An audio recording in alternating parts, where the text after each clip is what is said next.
Shalom, Opa Oma, kaum lanjut usia GPIB, selamat malam. Kita berjumpa lagi dalam program saya dan PKLU membaca Alkitab.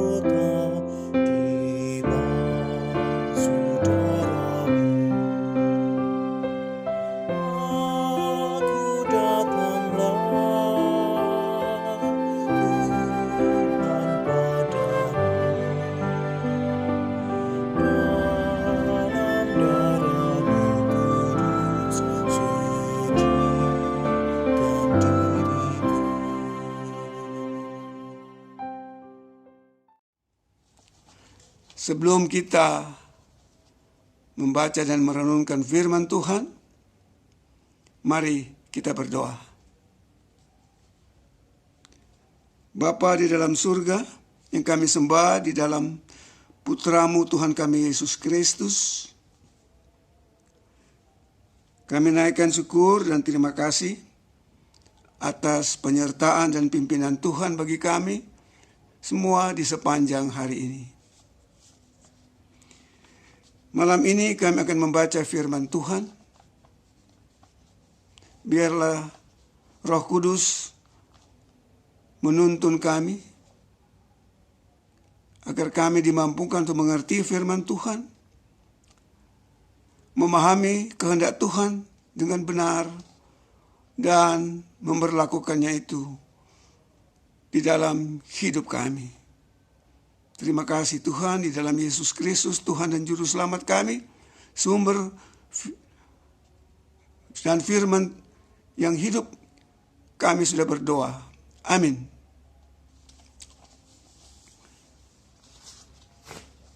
Kita akan membaca firman Tuhan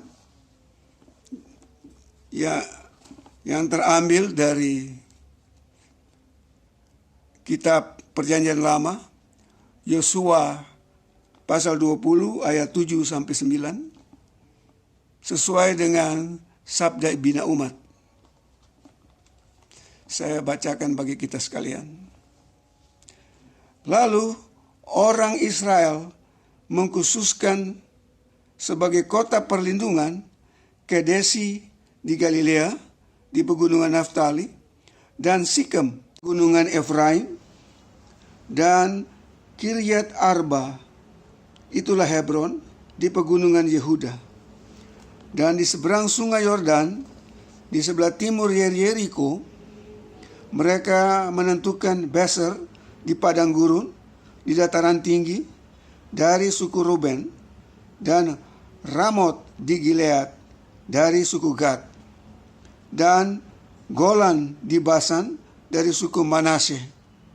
Itulah kota-kota yang ditetapkan bagi semua orang Israel dan bagi pendatang yang ada di tengah-tengah mereka, supaya setiap orang yang membunuh seseorang dengan tidak sengaja dapat melarikan diri ke sana, dan jangan mati dibunuh oleh tangan penuntut ketebusan darah sebelum ia dihadapkan kepada rapat jemaah.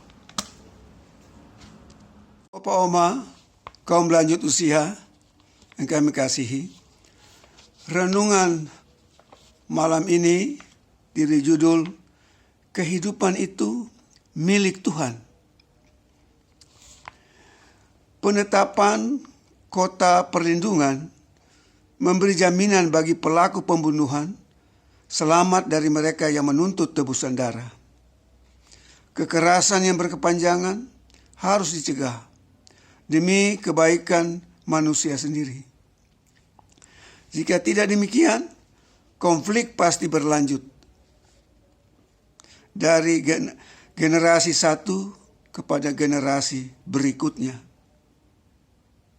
Penegakan hukum perlu diberlakukan supaya semua pihak diberi kesempatan sama untuk berbicara dan menyampaikan kebenarannya. Aksi main hakim sendiri bukan sikap umat Tuhan. Betapa mengagumkan aturan yang disampaikan kepada bangsa Israel terkait upaya mencegah kekerasan terus berlanjut. Proses hukum harus ditegakkan. Oleh karena itu perlu disediakan tempat bagi mereka yang bertindak melampaui batas karena alasan ketidaksengajaan.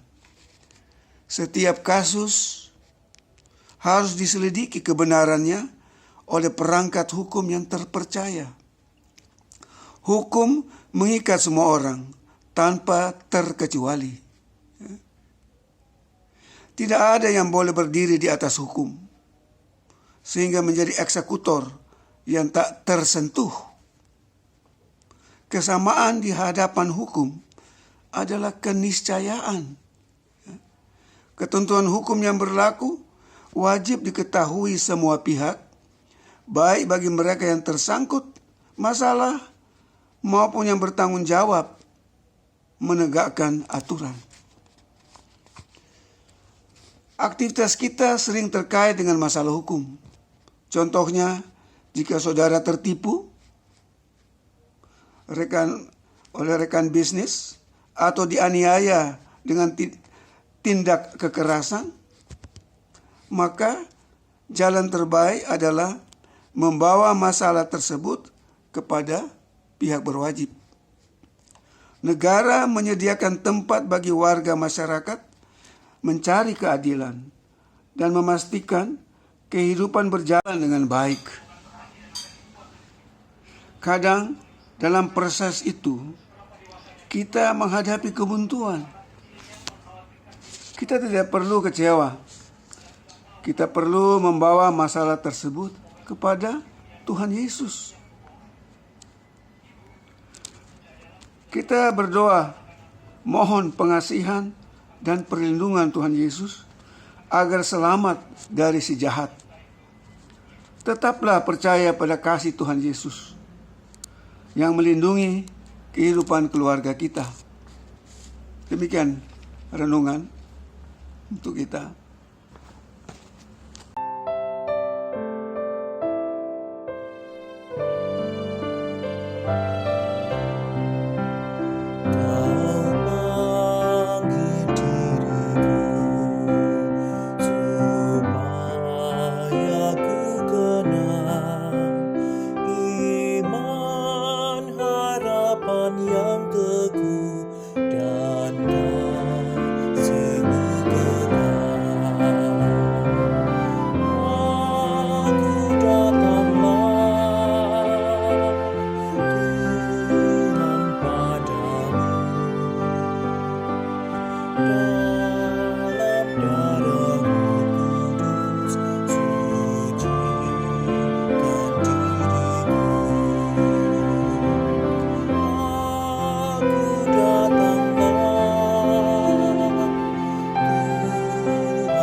Bapak, Ibu, Oma, Opa, mari kita berdoa.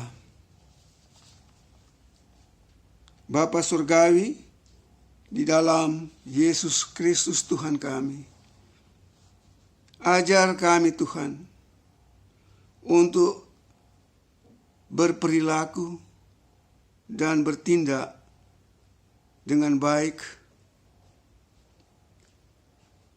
sebagai warga bangsa. Kami selalu boleh tunduk dan patuh pada aturan-aturan hukum yang berlaku. Kami tidak melanggar hukum yang menimbulkan kerugian atau kecelakaan pada orang lain.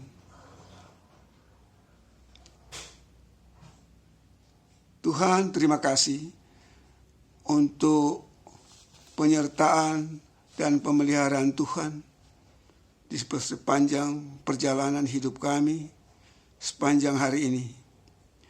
Kami berdoa untuk para lansia di dalam keberadaan situasi mereka masing-masing dengan segala kelemahan dan keterbatasan. Tuhan kiranya senantiasa menyertai mereka, kiranya rahmat Tuhan dan kasih Tuhan boleh selalu mengiringi perjalanan kehidupan mereka. Terima kasih Tuhan. Kami berdoa untuk istirahat malam yang akan kami lakukan. Biarlah Tuhan yang menyertai, mengawal kami di sepanjang malam ini. Dan Tuhan hindarkan kami dari segala gangguan, apapun bentuknya. Kami boleh dibangunkan besok pagi dengan tubuh jasmani yang kembali boleh dipulihkan, iman yang kembali boleh disegarkan, dan sehingga memberi kekuatan pada kami kembali untuk menjalani kehidupan hari esok. Kehidupan yang senantiasa boleh terus berkarya, berbuah untuk kemuliaan nama-Mu. Inilah doa dan permohonan kami. Kami naikkan syukur dan doa kami ini hanya di dalam nama Tuhan kami Yesus Kristus, Tuhan dan Juru Selamat kami. Amin. Oma, Opa, kaum lanjut usia, terima kasih. Selamat malam, Tuhan Yesus memberkati.